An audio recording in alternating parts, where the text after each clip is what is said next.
êtes au bon endroit dans Retour Gagnant, votre rendez-vous du tennis sur la chaîne YouTube d'Eurosport sur HBO Max. Et c'est l'US Open qui bat son plein en ce moment.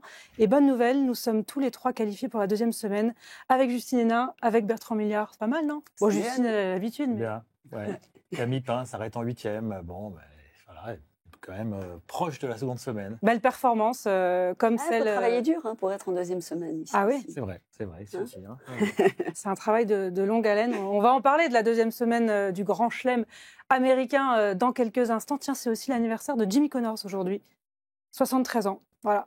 Il est né le 2 septembre. Ne nous rajeunit pas. Cela ne nous rajeunit pas, en effet. Demi-finaliste en Surtout 1991 à l'US Open, à 39 ans. Une année mythique avec des matchs incroyables contre Kriegstein et Harris notamment. Ouais, il avait une belle longévité, Jimmy Connors. Dans cette émission, on va parler du tennis français qui a atteint la deuxième semaine de cette US Open avec Arthur Hinderknecht, avec Adrian Manarino. Et puis, il y a des joueurs qui ont passé des beaux caps. Et c'est le cas d'Hugo Blanchet qui nous a fait le plaisir d'accepter notre invitation dans Retour Gagnant aujourd'hui pour parler de son beau parcours à l'US Open, de ce beau premier, troisième tour ici à New York. Et il est là avec nous, Hugo. Bonjour, Hugo. Bonjour. Merci d'être avec nous. Ça y est, tu es rentré de New York. L'aventure a pris fin. Ça y est, depuis je suis arrivé dimanche matin en France. Assez content de rentrer quand même en France à la maison. Et voilà. Tu étais issu des qualifications à l'US Open. Tu es le seul Français d'ailleurs qui s'est extirpé de ces difficiles qualifications. Et tu as atteint le troisième tour à l'US Open sur ta surface préférée. Tu as 26 ans, on rappelle. Ton meilleur classement, c'était à 139e place l'année passée. Et là, tu vas t'en rapprocher avec ce troisième tour puisque tu intègres le top 50, le top 150 à nouveau, 143e mondial. Raconte-nous un petit peu cette US Open. Ça a été une sacrée aventure. Qu'est-ce que tu en retiens surtout de cette belle première à l'US avec ces premières victoires en majeur? Mais forcément, beaucoup de positifs qui est ressorti de ces 15 jours passés à l'US Open. Forcément, beaucoup de bons matchs. Un peu déçu du dernier. Je pense que physiquement et nerveusement, j'étais un petit peu juste. Mais bon, faut savoir retenir le positif. Et les 5 premiers matchs ont été vraiment très bons. Donc vraiment content. Est-ce que tu peux nous dire quel était ton objectif en début de saison et maintenant, avec un tel résultat dans un grand chelem, un troisième tour, déjà si tu l'as atteint cet objectif et si tu t'en fixes des nouveaux? Je m'étais pas spécialement fixé d'objectif de classement.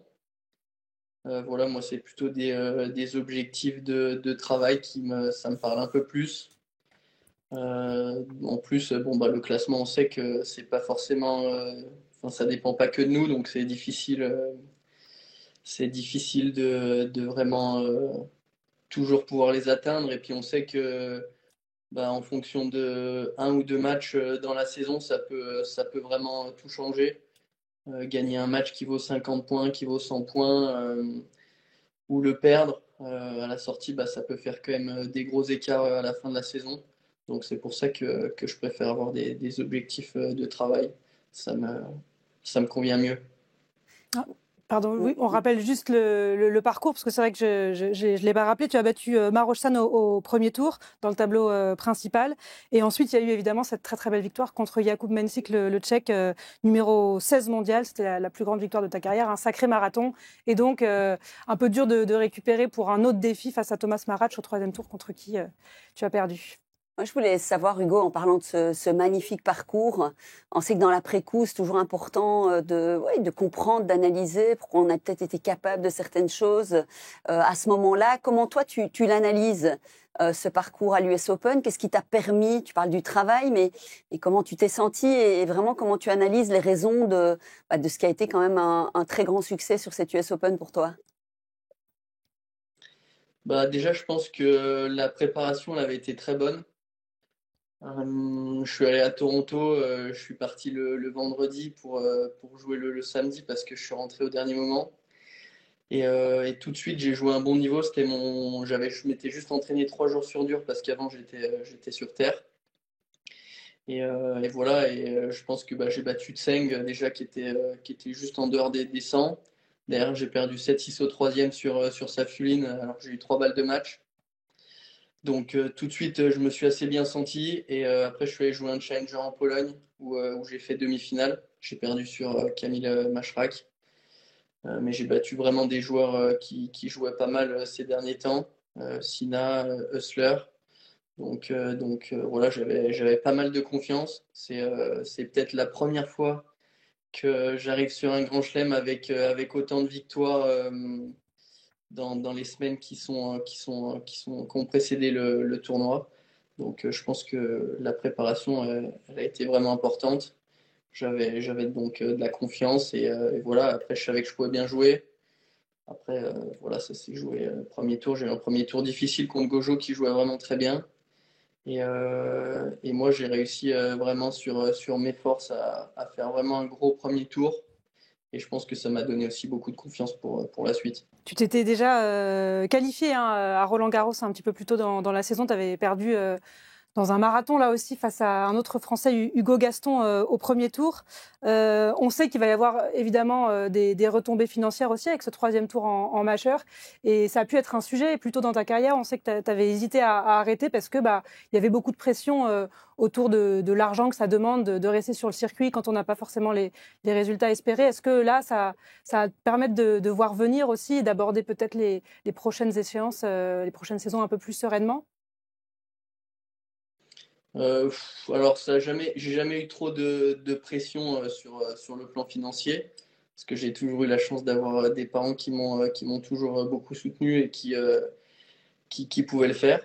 Après, c'était plus dans un état d'esprit de pas penser qu'à moi. Et voilà, mes parents, ils commençaient à avoir 50 ans, donc c'est aussi on sait que voilà, ils commencent à vieillir et c'est la période où c'est possible de faire des voyages sympas, de profiter de son argent comme on le souhaite. Et voilà, et je voulais pas être égoïste et même si ils mangeaient pas, ils vivaient quand même bien, mais c'était l'occasion aussi de pouvoir faire des choses vraiment top aussi avec mon frère, parce que j'ai un petit frère aussi, donc aussi on puisse tous profiter en famille. Après, j'avais pas forcément de pression financière. La preuve, c'est qu'ils m'ont dit tout de suite que si c'était qu'une question d'argent, il y avait aucun souci et ils souhaitaient que je continue, puisque moi, je prenais toujours du plaisir à jouer, à partir en tournoi et à m'entraîner. Mais voilà, après, c'est sûr que devenir autonome financièrement petit à petit, avec le classement qui grimpe, avec les prize money, les tournois plus importants, c'est sûr que c'est quelque chose d'agréable. Moi, j'ai une question par rapport même deux d'ailleurs, par rapport à ton coach Stéphane Robert, que je connais assez bien. Stéphane, c'est quand même quelqu'un qui a une forte personnalité, qui parle beaucoup, c'est un bavard, qui raconte plein de choses intéressantes. Comment ça se passe dans son discours? Est-ce qu'avec toi, il parle autant? Est-ce que il est un peu plus discret, qui reste vraiment très tennis? Ou est-ce qu'il te parle beaucoup aussi de lui, de sa carrière? Comment ça se passe avec Stéphane? Non, déjà, je pense que on a des personnalités qui matchent bien, dans le sens où moi, je suis pas un grand bavard. Je préfère écouter. Et en effet, lui, il aime bien parler, tout ça et tout. Mais au fond, comme tu le disais, c'est quand même souvent des choses très intéressantes, que ça soit sur le tennis ou en dehors, parce que il a une expérience en tant que joueur, voilà, qui a une expérience atypique, on va dire, tant sur le terrain qu'en dehors. Et voilà, donc quand il parle, moi je l'écoute attentivement. Il m'apporte vraiment beaucoup de choses, notamment sur une approche technique de certains coups que peut-être je voyais pas comme ça auparavant, et aussi sur une approche tactique. où peut-être que ça m'a manqué par le passé, d'être un petit peu plus malin par moment. Et voilà, et honnêtement, bah, ça se passe très bien. Voilà, après, on a mis un petit peu de temps aussi à trouver nos marques. Moi, ça faisait un moment que j'étais avec mon ancien coach, Olivier Coras. Donc, tout se faisait assez naturellement. Et c'est vrai qu'avec Steph, bah, voilà, il fallait un petit peu de temps pour qu'on trouve tous les deux notre place et la bonne manière de fonctionner. Et je pense que là, ces dernières semaines, on a trouvé vraiment un équilibre qui est vraiment intéressant. Tu dis qu'il a une personnalité intéressante en dehors du tennis, qui est vrai. Il faut savoir que Stéphane Robert, à New York, à l'US Open, il logeait dans un hôtel qui était à côté du stade. C'est-à-dire que tout le monde loge à Manhattan. Lui, il logeait dans le Queens, au milieu de nulle part, dans un tout petit hôtel qui s'appelle l'hôtel de Paris, avec une petite tour Eiffel, qui est, je pense, 2 étoiles maximum. Et lui, il s'en fout complètement de ça. Et je voulais savoir si tu as réussi à le faire aller à Manhattan à l'hôtel ou si c'est lui qui a réussi à t'emmener dans le Queens. Non, non, au début, du coup, pendant les qualifs, il y avait ma copine et mes parents qui étaient là avec moi. Donc, les 2 chambres qui sont prises en charge à l'Intercontinental, bah, elles étaient occupées par du coup, mes parents et ma copine et moi. Et une fois que mes parents sont partis, il a basculé dans la chambre libre. Bravo, bravo. Ça y est, il est entré dans Manhattan. C'est un gros défi, Et ça. voilà, perdu. Du coup, voilà, il était un peu plus proche de moi pour l'hôtel. Rassure-moi, il est quand même pas allé au stade en voiture, en navette. Il est allé en métro quand même, non? Il l'a fait plusieurs fois. Il a pris plusieurs fois le métro, mais de temps en temps, on partageait une navette quand même. Pour vivre l'expérience new-yorkaise jusqu'au bout. Quels sont les objectifs pour la suite, Hugo? Parce que voilà, après des premières victoires en Grand Chelem, on a envie que ça continue, on a envie de plus. Est-ce que tu t'es fixé d'autres objectifs pour la fin de saison et puis pour l'année prochaine? Non, bah forcément, ça donne envie de rejouer ce genre de match contre ce genre de joueurs. Après, je sais que ça passera par beaucoup de travail et de l'exigence au quotidien.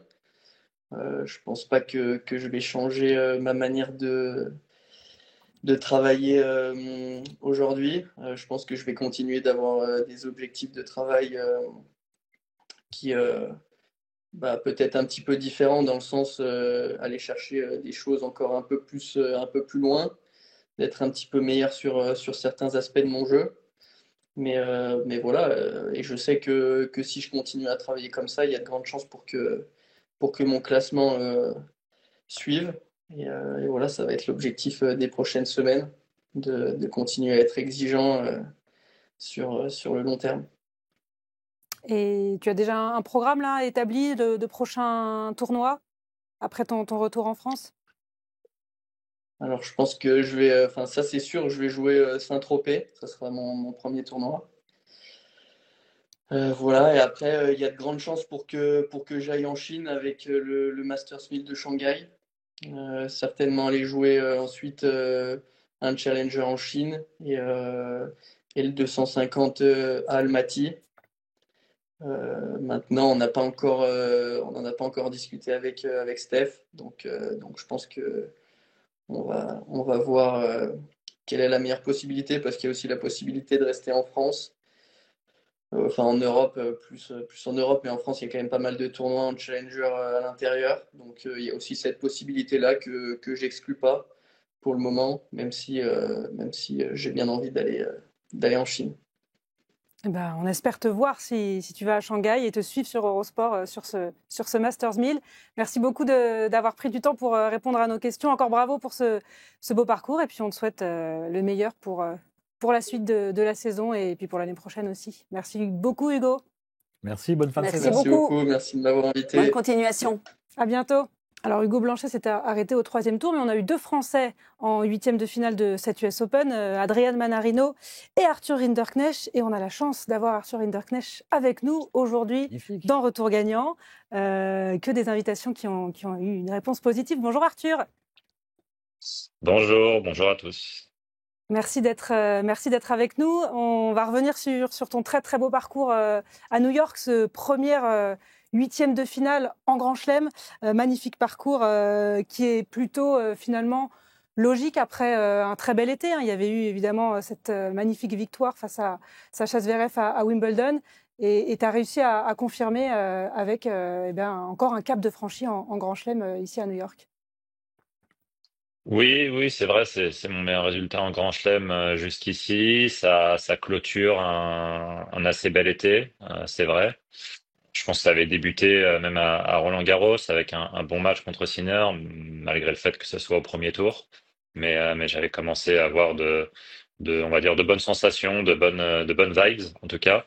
Et ça s'est bien passé sur gazon, ça s'est plutôt bien passé sur dur aussi après. Et voilà, avec un dernier bon résultat à l'US Open, le tournoi évidemment le plus important où tous les joueurs essayent de piquer, comme on dit, pour être au sommet de leur forme et faire le meilleur résultat possible. Donc non, c'est cool, c'est très cool.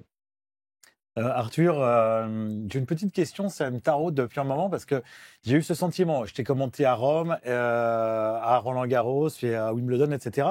J'ai l'impression que ce match contre Sinner à Roland-Garros, ça a été comme une sorte de déclic. Là, tu viens d'en parler. J'ai l'impression quand même que ce jour-là, tu t'es lâché complètement, peut-être plus que ce que tu avais pu faire avant en Grand Chelem, et que ça t'a donné une certaine confiance en toi qui s'est révélée ensuite à Wimbledon et à l'US Open. Est-ce que c'est complètement absurde ou est-ce qu'il y a un peu de vrai là-dedans? Il y a un peu de vrai, c'est sûr. C'est pas évidemment entièrement vrai parce que je pense que le petit déclic s'est passé une semaine, 10 jours avant, où en fait j'étais au plus bas après Rome. Pour dire la vérité, j'ai pas joué pendant 2 semaines presque jusqu'à mon mariage, et j'ai repris à Genève. Et en fait, j'ai réussi quand même sur les 2 semaines où j'ai pas touché la raquette parce que je voulais même plus la toucher, à, à continuer à m'entretenir physiquement. Donc j'étais plutôt bien préparé physiquement, même si le tennis n'était pas là. Et j'ai réussi à me remettre la tête à l'endroit. Et à Genève, c'était pas si mal. Et c'était un bon match effectivement contre Sinner à Roland-Garros où j'ai pris énormément de plaisir. Le public était en folie, c'était génial. Et puis évidemment que j'avais plutôt des bonnes sensations. Après, évidemment que le plan de jeu contre Sinner était d'essayer un peu de le sortir de sa zone de confort, essayer d'amener un peu de folie, chose qui est pas forcément dans son naturel à lui. J'aurais peut-être pas forcément fait les mêmes choses en jouant contre Alcaraz, qui lui aime plutôt bien ce petit jeu. Mais oui, c'est vrai que c'était très très plaisant et ça a amené une bonne dynamique pour l'été. En plus, voilà, de ces petits changements de staff que j'ai eu à partir de ce moment-là.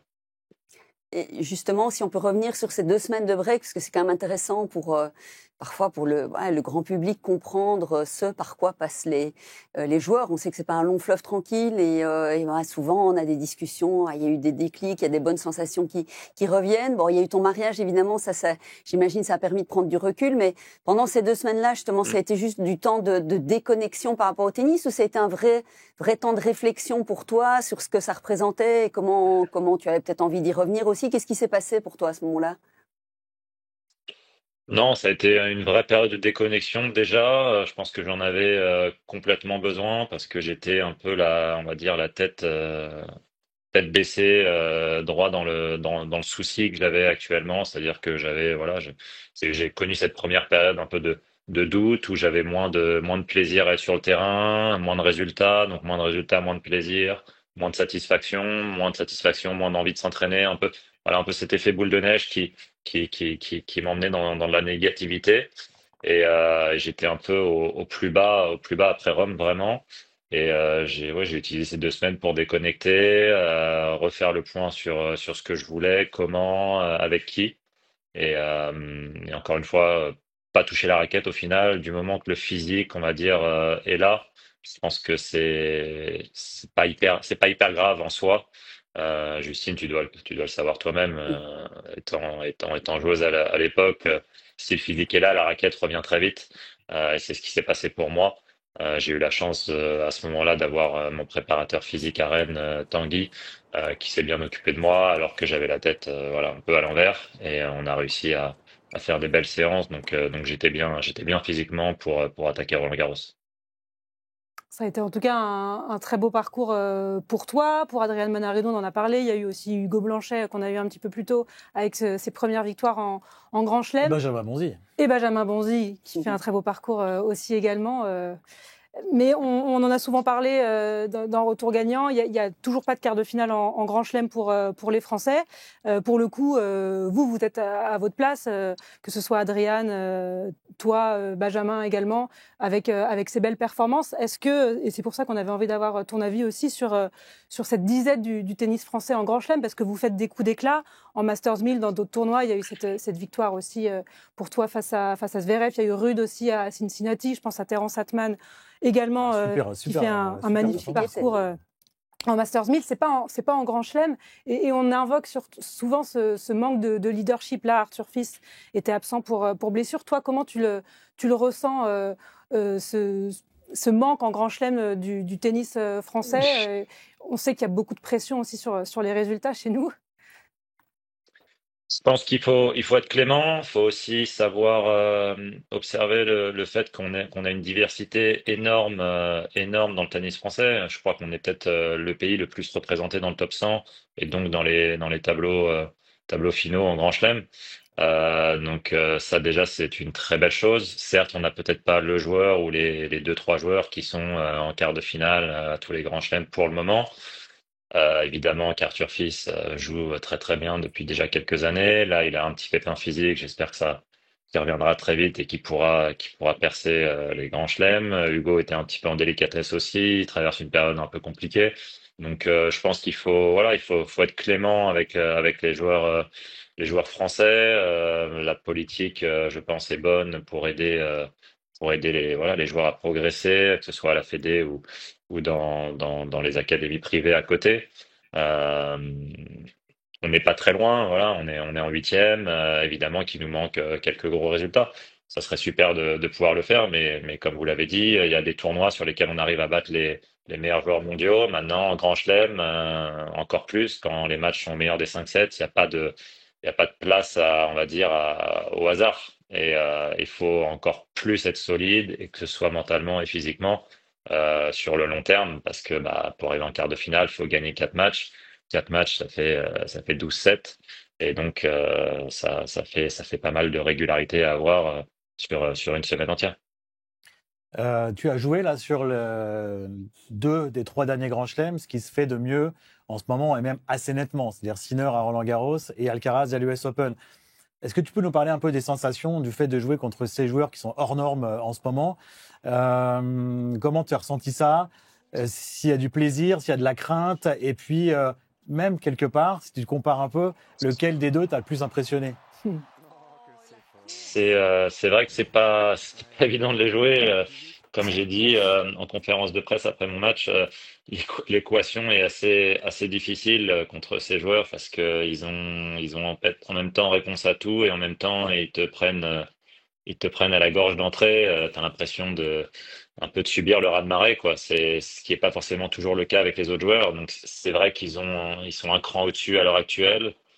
Que ce soit physiquement et tennistiquement. Je te disais pour un petit détail qui, moi, en tout cas, que j'ai vraiment ressenti avec Carlos là, sur le dernier match, c'est que par moment, j'arrive à mettre des bonnes frappes en place qui, contre tous les joueurs, hormis peut-être Sinner et Carlos, je recevrais à nouveau une balle plus courte ou qui me permettrait d'enclencher mon plan de jeu ou ce que je souhaite faire. Et malheureusement, contre ces joueurs-là, en fait, on prend une contre-attaque et on est tout de suite en défense. Et en fait, c'est nous qui reculons plus qu'avancer. Donc c'est ça qui est assez impressionnant, hein, la capacité qu'ils ont à rediriger la balle en changement de direction avec des très bons angles et en plus avec une très bonne vitesse.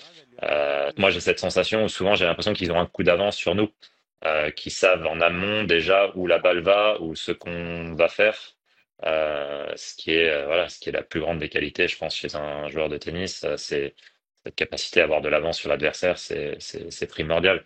Donc non, pour revenir à ta question, ouais, c'est sûr qu'à l'heure actuelle, ils sont un cran au-dessus. C'était énorme pour moi de pouvoir jouer les deux sur deux courses en trop à Roland et à l'US Open. Évidemment, je préfère les jouer en huitième ou même après qu'au premier tour.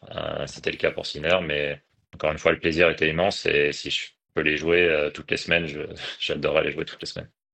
Après, j'ai trouvé quand même extrêmement, on a commenté ton match face à Alcaraz, ce qui était quand même, je trouve, extrêmement positif et encourageant. C'était vraiment bien sûr que là, tu joues ce qu'on fait de meilleur et qu'il y a réponse à beaucoup de choses. Moi, j'ai quand même trouvé sur les intentions. C'est un premier huitième dans un tournoi du Grand Chelem. On sait que c'est quand même quelque chose qui est particulier. Et au niveau des intentions, en tout cas, le plan de jeu, il était extrêmement clair. Il y avait beaucoup de détermination. On a vu ce que tu voulais faire et entre vouloir et puis être capable de le faire, mais tu as été capable de le faire quand même s'il a eu beaucoup de réponses et que sur le plan physique, il a pris l'ascendant, bien sûr, à un moment. Ça, j'imagine, ce sont quand même des choses extrêmement encourageantes pour toi de dire dans un grand rendez-vous, ok, à la fin, il y a une grande différence, mais j'arrive à mettre en place, en tout cas, ce que je m'étais promis de faire. Moi, c'est ça que j'ai trouvé extrêmement positif. Je ne sais pas si tu es d'accord avec ça. Non, non, je suis totalement d'accord avec toi, Justine. C'est vrai que le plan de jeu était clair. De toute façon, je vais pas dévier de ce que je fais, en tout cas principalement le reste du temps par rapport à un de ces deux joueurs. Je l'ai dit, je peux pas me permettre de me dire, je vais me mettre 2 mètres plus loin derrière ma ligne et je vais jouer à la baballe avec eux. J'ai aucune chance de gagner à ce jeu-là avec mon gabarit et mon physique. Donc l'objectif était vraiment de lui rentrer dedans, d'être offensif. D'attaquer sur les bonnes zones, sachant que voilà, on avait de notre avis, en tout cas avec Lucas, mon entraîneur, observé deux, trois zones clés dans lesquelles il faut attaquer et suivre au filet. Pas toujours réussi à le faire, il m'en empêche souvent. Mais oui, j'ai plutôt fait un match très correct où j'ai réussi à défendre mes chances. Il faut évidemment servir extrêmement bien parce que sinon, à la moindre occasion, il te fait jouer et surtout plus qu'il te fait jouer, voilà, il t'agresse et plus le score est important, plus il sert le jeu, moins il y a de place au hasard dans ce qu'il fait. Je suis un tout petit peu déçu, un tout petit peu de regret du tie-break du premier parce que j'ai le mini-break et je suis bien dedans et j'ai l'impression que je peux peut-être prendre ce premier set déjà et puis voir ce qui peut se passer après. Et je rate un peu cette fin de tie-break où il sert le jeu et moi j'arrive pas à le serrer autant que lui ou en tout cas je fais une ou deux petites erreurs. Mais oui, les intentions étaient d'être agressif, de vivre ou mourir par mes intentions. Ça passait par du déchet évidemment, mais il fallait y aller et se donner les chances. Et après, évidemment, avec le match qui avance, je pense que j'étais quand même un peu plus atteint physiquement que lui en commençant le match. J'ai passé plus de temps sur le court et j'avais pas eu la chance de jouer sur le central encore jusque-là. J'avais joué en 2022 sur le central contre Medvedev en night session, donc c'est vrai que là, les conditions étaient assez différentes. Mais c'est vrai, mais je me suis plutôt bien senti, donc ça c'était agréable. Oui, Pendant un set et demi, honnêtement, moi je trouve que vous faites jeu égal. Vraiment, jusqu'au milieu du deuxième set, ce qui est quand même très encourageant parce que les autres celui qui l'a le plus embêté. Les autres adversaires d'Alcaraz avant, ils n'ont pas fait jeu égal dans aucun des 3 sets. Hein, et puis au-delà de Sinner et Alcaraz, il y a beaucoup de concurrents à aller chercher et je trouve que voilà, avec ce tennis-là et cette détermination, il y a la possibilité d'aller en bousculer beaucoup en tout cas. Donc moi, je trouve que c'est encourageant et positif pour la suite pour toi. Ouais. C'est gentil. On va essayer de continuer à avancer et progresser dans cette direction. Est-ce que tu as justement un objectif particulier, je sais pas, de classement ou de résultats d'ici la fin de saison? Parce que là, tu es au classement live, tu es 57e, donc le top 50 est vraiment proche. Je sais pas, est-ce que tu t'es mis des objectifs particuliers ou pas encore? Alors encore une fois, comme j'ai changé vraiment d'équipe, de staff, hormis Olivier, mon physio qui est resté avec moi à partir de cette période post-Rome, pré Roland-Garros, sachant que j'ai eu un début d'année très compliqué où j'ai gagné peu de matchs et donc très peu de points. On va dire que mon année a commencé à Roland-Garros ou presque, donc c'est difficile pour moi de quand même malgré tout viser extrêmement haut compte tenu du fait que les 5 premiers mois, il y a quasiment rien. Mais oui, je suis 55 et des brouettes à l'heure actuelle. Donc les objectifs sont élevés, d'aller évidemment plus haut. Maintenant, il n'y a pas en tout cas, j'ai pas d'objectif précis en termes de classement dans ma tête, mais surtout de progression en termes de niveau et comme Justine le disait, d'intention voilà, verrouiller et quadriller encore mieux toutes ces choses dans mon jeu pour être le plus efficace possible et poser le maximum de problèmes à mes adversaires. Si j'arrive à faire ça, dans ce cas-là, je sais que les victoires viendront et donc les points viendront et voilà, et on verra où on termine en fin d'année. J'ai pas de réponse précise en termes de classement sur ce que je souhaite.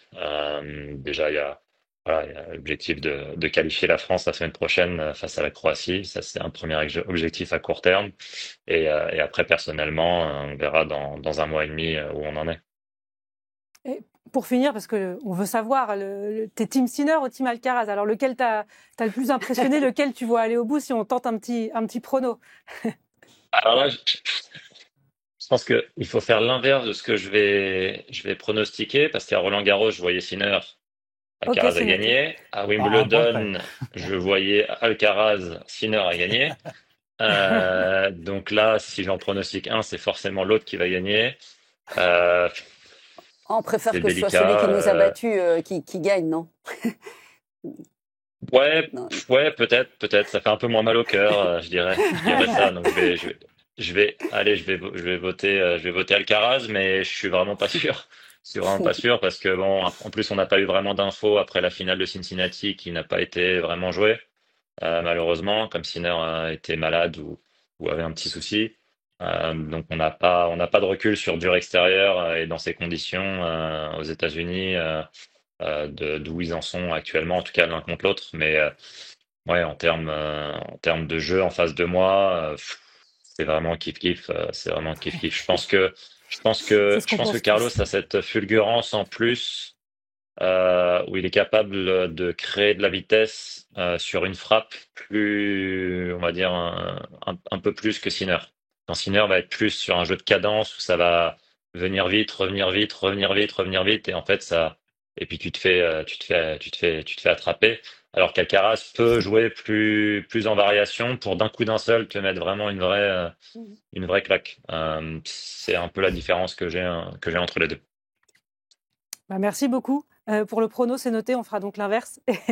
Et puis, bonne chance Voilà. pour la suite de la saison. Encore bravo pour ton parcours et merci d'être venu en parler dans Retour Gagnant. Verdict dimanche pour cette US Open et puis on en reparlera, nous, dans Retour Gagnant mardi prochain et tu seras la bienvenue dans les semaines, les mois qui viennent pour refaire un petit point sur ta carrière. Merci beaucoup, Arthur. Et Merci, Arthur. Merci Arthur. Avec Et grand bravo, plaisir. et bravo Merci pour à ce vous grand trois. tournoi. Et aussi pour le Wimbledon. Merci à vous Le match trois. contre Zverev, c'était vraiment top. Ah ouais, on s'est régalé. Ouais, c'est gentil. Merci Merci Bertrand beaucoup. et Bonne fin de Justine. tournoi. Merci. Merci. À bientôt Arthur et à mardi Au revoir. prochain pour les abonnés de HBO Match, pour ceux qui nous suivent sur la chaîne YouTube d'Eurosport. On se retrouve mardi prochain pour un nouveau Retour Gagnant et merci aussi à Seb et à Nolwenn en régie. À mardi.